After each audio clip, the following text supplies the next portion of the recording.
So welcome everyone for this session on infratemporal fossa.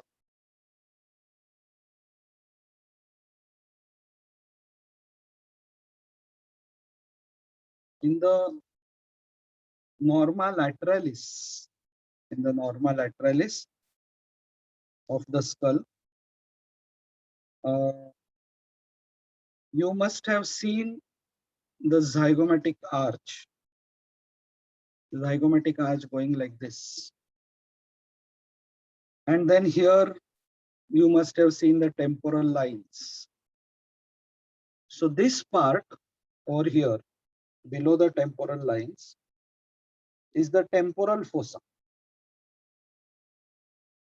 that below the superior temporal line. The temporal fossa, which communicates inferiorly,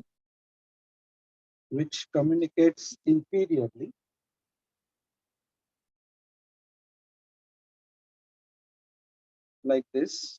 Or here, styloid process, mastoid. So behind the maxilla, here behind the maxilla is the pterygoid plate, and in this region is the infratemporal fossa. This region is the infratemporal fossa. So laterally it will be bound by the mandible. Then on medial side between the pterygoid plate and maxilla is pterygomaxillary fissure. Pterygomaxillary fissure. Through this fissure, it communicates with the pterygo. So medial side here we can see the maxilla and pterygoid plate. Okay, this is pterygoid plate, and this is pterygomaxillary fissure, and inside this fissure is a pterygopalatine fossa. So it communicates medially with the pterygopalatine fossa. Laterally there is mandible. Superiorly communicates with the temporal fossa. Okay.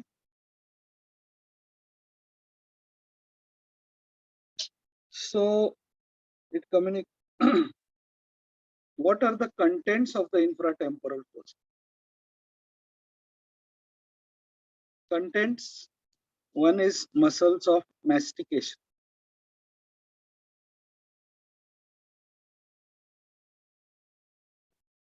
Okay, there are 4 muscles of mastication. Then there is the TM joint, on which there is a lecture today, separate lecture. Then there is mandibular nerve, which supplies these muscles of mastication. Then there is maxillary artery. Of the 4 muscles, the lateral pterygoid muscle is considered as the key muscle. This can come as an MCQ.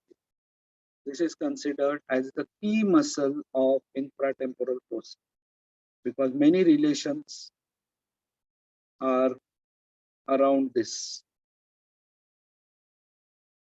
Okay. Now let us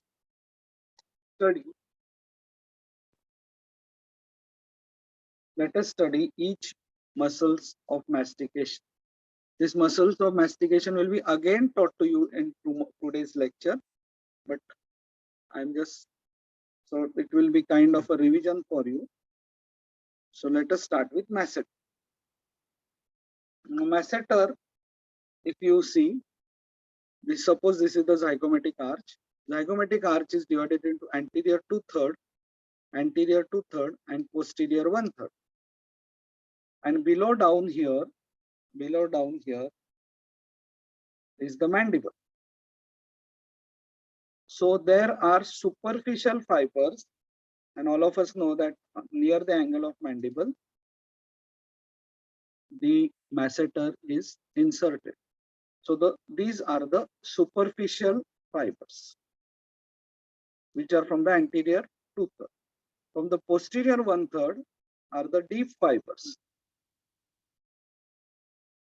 So these run at an angle of 45 degree and these are vertical. Okay. The nerve supply is by masseteric nerve, which passes through the notch of the mandible. Okay, notch means between the coronoid process and the head. So the nerves related to mandible, whenever asked in the exam, we should talk about masseteric nerve. Okay, which is the branch from the mandibular nerve, anterior division of mandibular nerve. And the action of this muscle, action is elevation of mandible, right? Because it is coming like this from the hygomatic process to mandible. So when the muscle contracts, it will elevate the mandible. So it elevates the mandible. Elevates the mandible. Okay.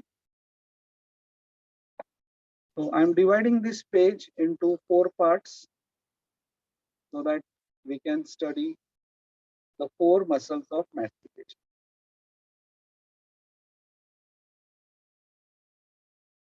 The next muscle is temporalis. Now this temporalis muscle will arise from the temporal fossa. So we had seen those superficial temporal lines and below there was temporal fossa. So it comes from the temporal fossa like this. And the insertion is,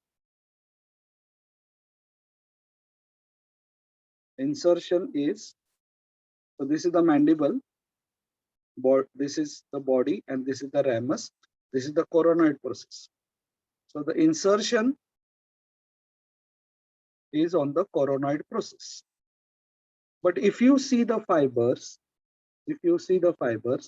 there are some fibers which are running vertical, and then there are some fibers, posterior fibers, which are running horizontal. Okay. So when we talk about the action, action of the anterior vertical fibers will be elevation of mandible.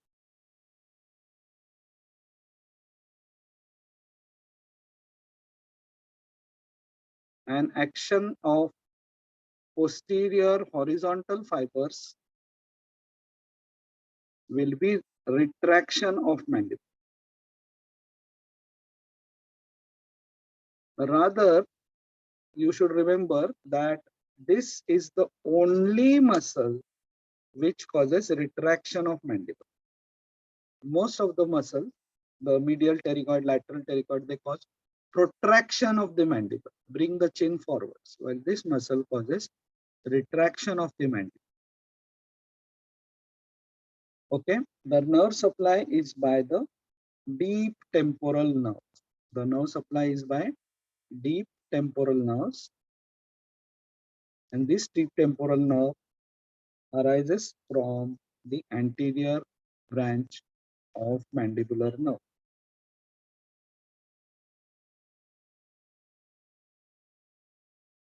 Okay,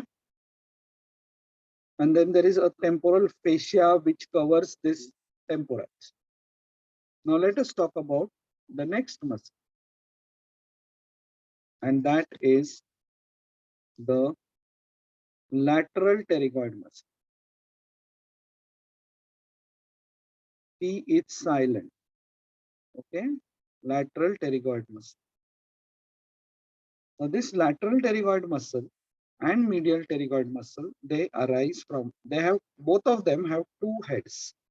Okay, both of them have 2 heads, and one of the head always arises from the pterygoid plate. Lateral pterygoid has one head which arises from the lateral surface of pterygoid plate. Medial pterygoid will arise from the medial surface of the lateral pterygoid plate. So both of them arise from the lateral pterygoid plate, but lateral pterygoid from the lateral surface of the lateral pterygoid plate, and this is from the medial surface of the lateral pterygoid plate. Okay, it's not that lateral pterygoid is from the lateral pterygoid plate and medial is from medial. No, both of them are from the lateral pterygoid plate, but one is from the medial surface and another is from the lateral surface. Okay, but it also has an upper head. It also has an upper head which arises from the crest of the greater wing of sphenoid. It has an upper head which arises from the crest of the greater wing of sphenoid. Okay, this is the crest on the infratemporal surface of greater wing of sphenoid, and this is the head which is arising from the lateral surface of the lateral pterygoid plate. So this is how the lateral pterygoid, the origin is, and insertion is on the pterygoid fovea. Pterygoid fovea. So you must have seen the mandible, and on the mandible, below the head of the mandible, is pterygoid fovea.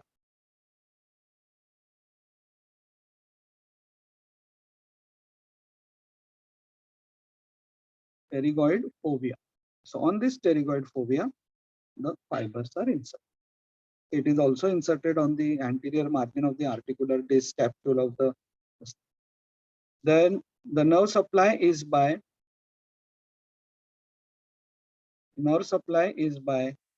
the anterior division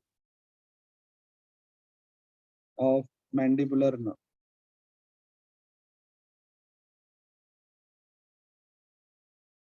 Okay.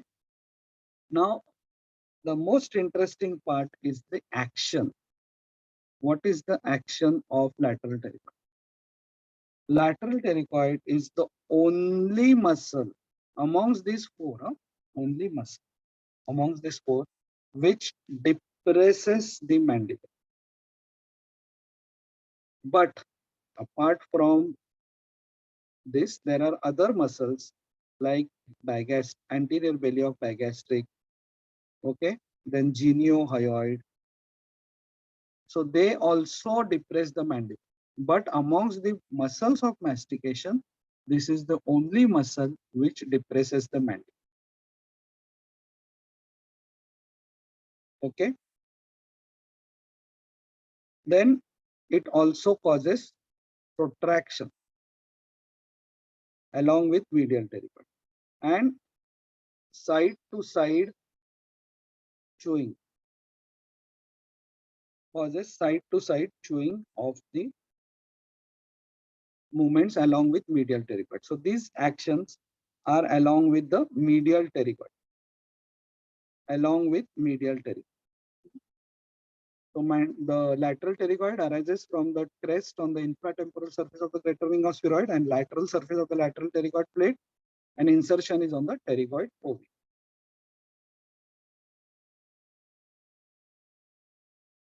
Then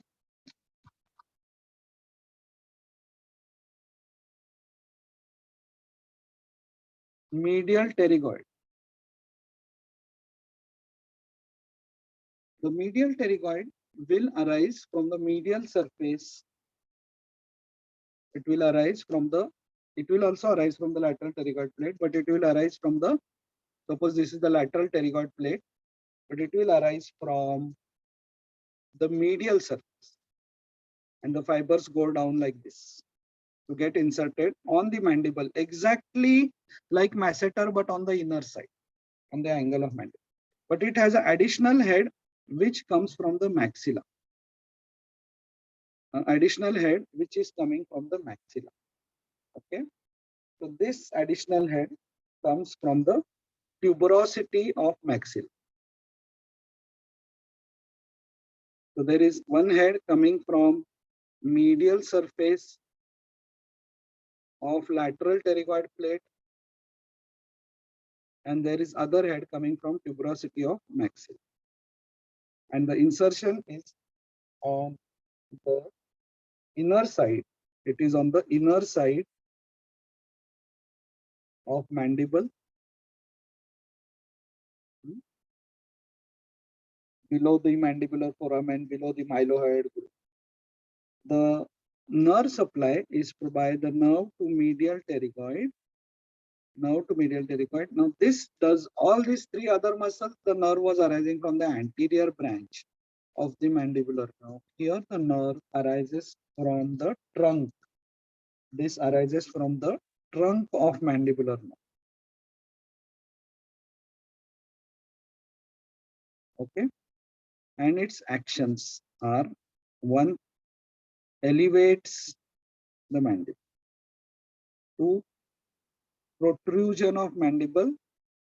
Okay, it will protrude the mandible along with medial pterygoid; and three, it will cause side to side chewing movements. Side to side chewing movements along with the lateral pterygoid. Side to side chewing movements. So these are the four muscles of mastication. Masseter, which causes elevation of mandible; temporalis, vertical fibers cause elevation; horizontal fibers cause retraction; lateral pterygoid, only muscle which depresses. It also causes protraction and side to side chewing along with medial pterygoid. Medial pterygoid causes elevation of mandible, right? Because the fibers are going like this, like masseter, but on the inner side of mandible.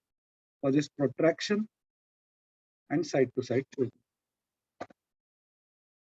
After this, I would like to talk about the mandibular nerve. Okay. Now,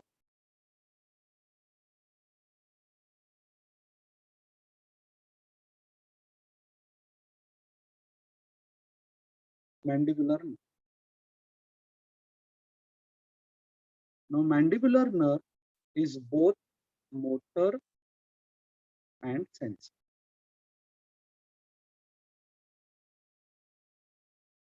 Its anterior branch is mostly motor. Mostly motor, mostly anterior branch. And its posterior branch is mostly sensory. Okay, but there are exceptions. There are exceptions to this. One exception. This mandibular nerve is a branch of trigeminal nerve, ophthalmic, maxillary, and mandibular. Branch of trigeminal nerve. So all of us know that the sensory and motor divisions, and most important, it is the nerve of first branchial arch.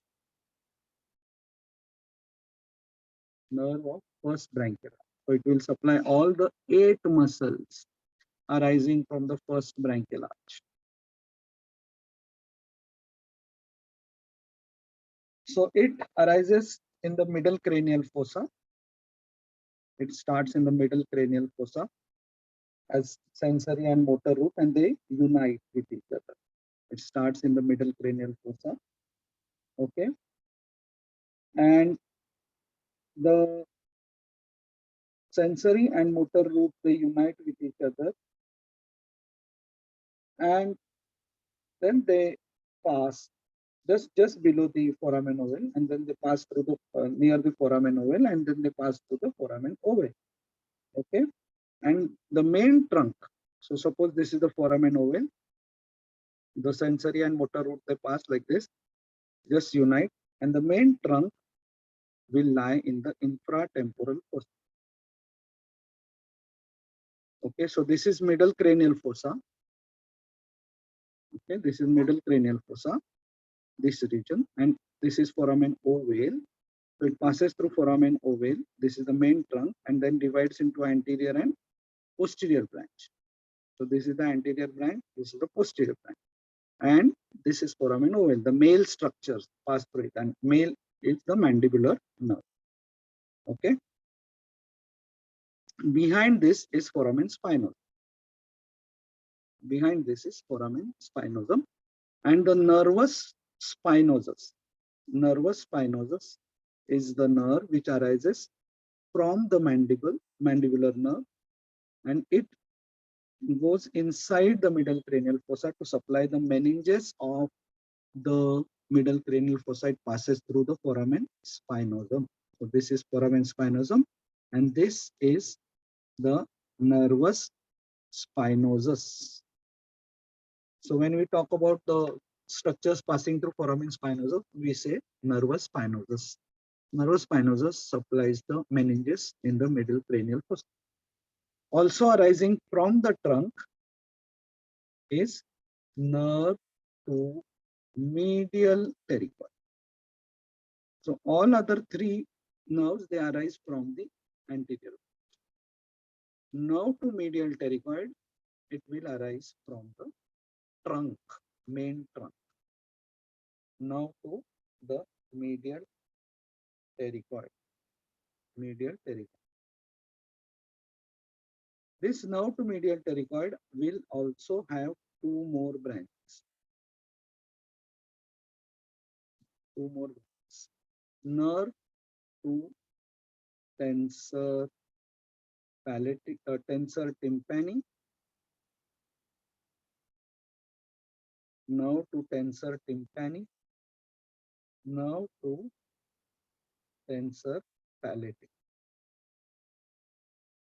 Now to tensor tympani. Okay. So now to the tensor tympani and now to tensor palatal. Okay. Now let us talk about the anterior division. The anterior division, it gives branches which are as follows.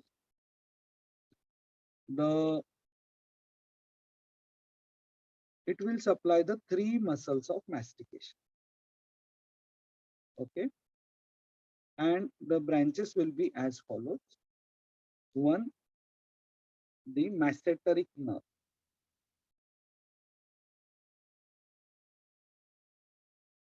Masseteric nerve. Two, the deep temporal nerve.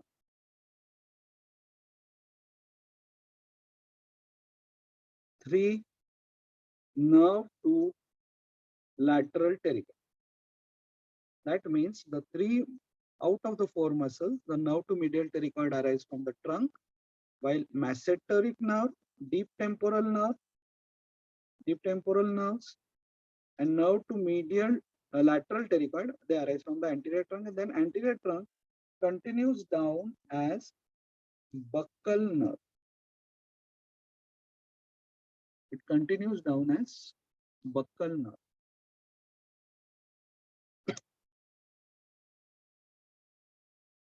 So this buccal nerve is the only sensory branch from the anterior trunk. Otherwise, anterior trunk, all branches are motor. Now let us talk about the posterior. Posterior trunk has one branch called as lingual. Second branch called as inferior alveolar nerve. And third branch, auriculotemporal.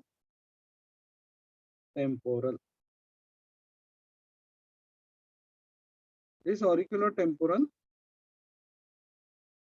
is somewhat like this. It arises from two roots which surround the middle meningeal artery. So here in between will be the middle meningeal artery, which will again is passing through the foramen spinosum. So auriculotemporal nerve has two roots, and then the nerve unites and it goes behind, it supplies the skin of the tragus. Okay, it supplies the upper part of the pinna. Lower part is by the greater auricular. It supplies the tympanic membrane, and apart from this, towards the end, the the fibers arising from the otic ganglion, the fibers arising from the otic ganglion, which is somewhere here, otic ganglion. The fibers from the otic ganglion pass through it and they go to the parotid gland, right? They go to the parotid gland. Auriculotemporal nerve, the fibers will auriculotemporal nerve, apart from supplying the upper part of the pinna, the tragus, also carries fibers for the parotid gland. Now here you will understand the importance of the mandibular nerve, because what happens to the lingual nerve is the chorda tympani. Now this what I'm drawing is chorda tympani. Chorda tympani is a branch of facial. Now this chorda tympani joins the lingual.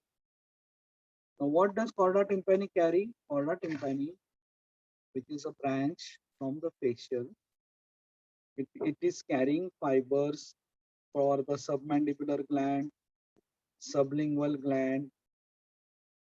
It is also carrying fibers for the taste of the anterior two-third of tongue. It's a pre-traumatic branch from the nerve of the second arch, which is joining the nerve of the first arch. Mandibular nerve is the nerve of the first arch.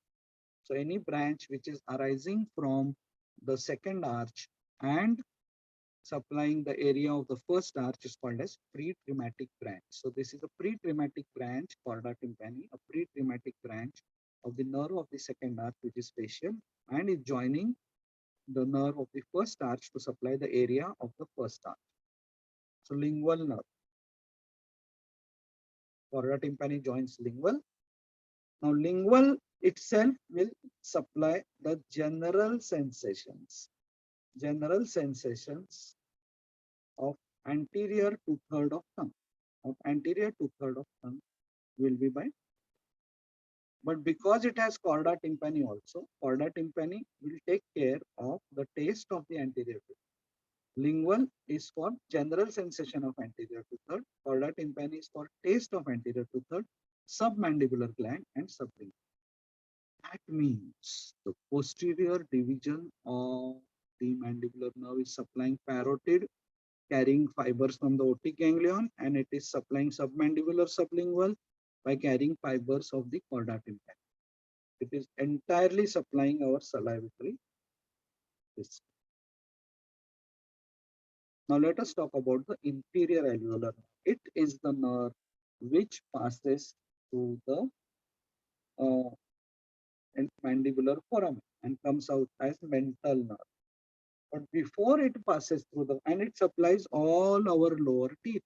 So whenever the dentist has to do a root canal treatment, he will go here and he will inject the anesthetic around this foramen so that all our lower teeth are anesthetized and he can do the root canal treatment or any other treatment on the lower jaw. But before entering the mandibular foramen, it gives nerve to mylohyoid. Now to mylohyoid, which also supplies anterior belly of digaster. Which also supplies anterior belly of digaster. So this is an exception. We said posterior branch always supplies is sensory, auriculotemporal sensory, lingual sensory, inferior alveolar sensory. But nerve to mylohyoid is motor. While in the anterior division, buccal is the exception. All are motor. Mesocaric nerve is motor, deep temporal nerve is motor, nerve to lateral pterygoid is motor, but buccal is sensory. Okay. So now again I will revise for you the mandibular nerve. which arises from a motor and sensory root, and just below the foramen they unite.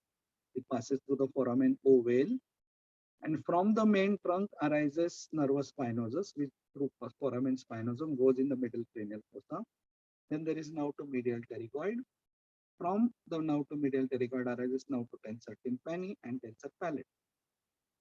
Then it divides into anterior division, which is mostly motor, so supplies masseter, deep temporal nerve, masseteric nerve, deep temporal nerve, now to lateral pterygoid. Only exception is the buccal nerve, which is sensor. Then the posterior division has auriculotemporal nerve, which surrounds the middle meningeal artery, supplies the tragus upper part of pinna and carries the fibers for parotid gland. Then there is lingual nerve, and lingual nerve is for the general sensation of anterior two-thirds of tongue. But chorda tympani joins lingual, and that's how the lingual also supplies the taste for anterior two-thirds of the tongue, submandibular gland, and sublingual. Then here is the third branch of the posterior division, which is inferior alveolar, again a sensory branch, but just before entering the mandibular foramen, it also supplies now to mylohyoid and anterior paleodigastric. So if you count the total number of muscles supplied by the nerve of the first arch is 4 plus 4. 4 muscles of mastication, right? Medial pterygoid, masseter, deep temporal, lateral pterygoid, and 4 other muscles. What are the 4 other muscles? Tensor tympani, tensor palatii, mylohyoid, and anterior paleodigastric. So these are the 8 muscles which develop from the first pharyngeal arch, which is also called as the branchial arch. Okay, the first branchial arch. These are the 8 muscles, and they are all supplied by the mandibular. Now I am going to talk about the maxillary artery. The maxillary artery is a very complicated topic. Maxillary artery, as all of us know, is the terminal branch of external cavity. Terminal branch of external. Not so important for you for the first MBBS students. You need to study the branches as much as possible. But in your entrance exam, this is very much asked, the branches of the maxillary artery. Maxillary artery, sorry, I may say maxillary now by mistake. The maxillary artery. Now suppose this is the lateral pterygoid, the 2 heads. The lateral pterygoid, the 2 heads of lateral pterygoid. The maxillary artery passes up to the lateral pterygoid and then over the lateral pterygoid and then passes between the 2 heads of the lateral pterygoid and goes to the pterygopalatine fossa. So this part is called as the first part. This part is called as the second part, and beyond this is the third part. So it's the lateral pterygoid muscle which divides the maxillary artery into 3 parts. Lateral pterygoid muscle, this for this reason is called as the key muscle. The key muscle. Okay, here the inferior alveolar artery will arise from the first part. Inferior alveolar artery will arise from the first part. Along with the inferior alveolar nerve will enter the foramen. Then here there will be masseteric artery. Okay, then there will be deep temporal arteries of the second part. Now let us jot down what are the branches of the maxillary artery.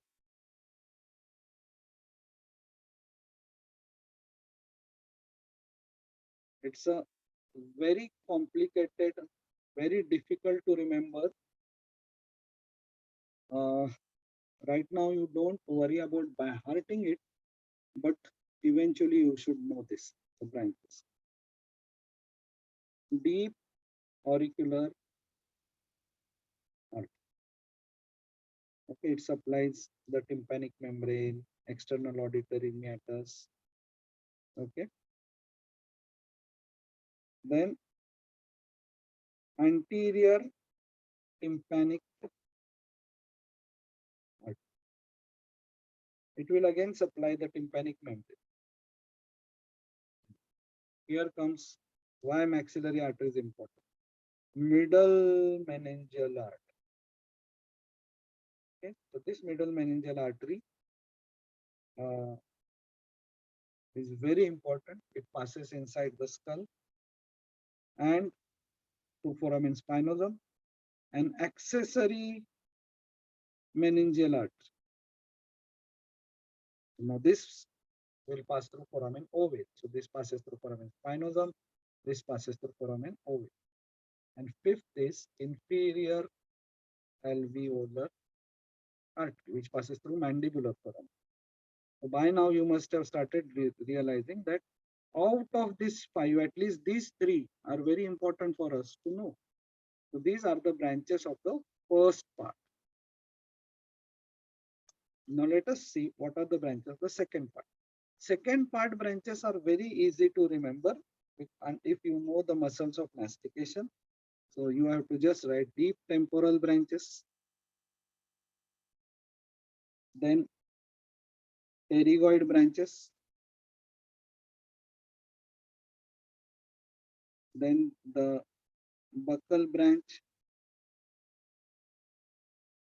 Okay, so deep temporal branches, pterygoid branches, buccal branches. Okay, now comes the third complicated part, and that is the third part. The branches are little difficult to remember. Okay, posterior, they are mostly given in the pterygopalatine fossa. Posterior superior alveolar artery. The first part was pretty easy, deep auricular, anterior tympanic, middle meningeal, accessory middle meningeal, inferior. Second part is very easy, deep temporal, pterygoid, buccal. It's the third part, posterior superior alveolar. Then infraorbital artery. All of us have seen the infraorbital foramen. So coming out of infraorbital foramen is infraorbital nerve, which is nothing but continuation of maxillary nerve. Along with that is infraorbital artery, which comes out of the infraorbital foramen. Greater palatine artery. Okay, then pharyngeal artery.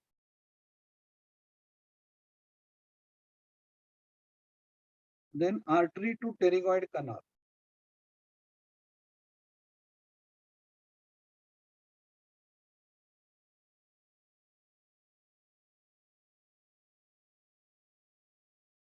And spinopalatine artery.